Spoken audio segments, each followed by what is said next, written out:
আমরা আজকে একটা ছাদে পাইপ দিতেছি, বিজয় ভাই আছে সাথে।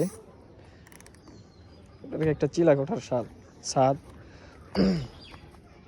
শেষ থেকে শুরু করি। এই যে এখানে একটা সার্কুলার, এটা হচ্ছে একটা লাইটের পয়েন্ট, চার কিনারে সাইডে লাইট আগে বলে রাখি। এই যে একটা লাইট, এই ড্রপের থেকে ডাইরেক্ট একটা পাইপ আইছে। এই যে যে চিলা কোঠার রুমের একটা রুম, ওই যে রুমে একটা লাইট দেওয়া আছে সেন্টারে না একটু সামনে, ওটার ভিতরে কানেকশন হয়েছে। আর এই যে দুটা দেখতেছে, এই দুটো হচ্ছে এনে নিচে একদম সিঁড়ির নিচে একটা মেন সুইচ, এই মেন সুইচের থেকে একটা ক্যামেরার লাইন, ওই যে বিজয় ভাই কাজ করতেছে ওইদিকে গেছে। আর একটা হ্যান থেকে গেছে মেন লাইনটা, এই যে এখানে সুইচ বোর্ড হইব, এই সুইচ বোর্ডে ডাইরেক্ট আইছে।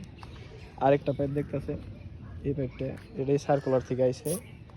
আর এদিক থেকে একটা পাইপ গেছে ওই যে ওই কিনারে সার্কুলারে, ওই সার্কুলার থেকে যে এই সার্কুলারে একটা পয়েন্ট আইছে। ওই দুটাই আর কি লিঙ্ক হয়ে গেছে, প্যারালাল কানেকশন, এই সিরিজ কানেকশন হয়ে গেছে। আর ওই সেম ওই দিকেও সিরিজ কানেকশন। মোটমাট আমাদের এদিকে পয়েন্ট আছে পাঁচটা।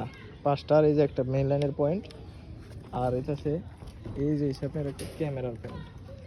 এই কাজগুলি করলাম। আর এদিকে একটা সোলারের ব্যবস্থা হয়ে যার কারণে আমরা এখানে একটু বেশি করে কাটা রাখছি। এখানে একটা সকেট দিয়ে পাইপ তুলে রাখবো। সবাই দোয়া করবেন এইভাবে যে সুন্দরভাবে কাজ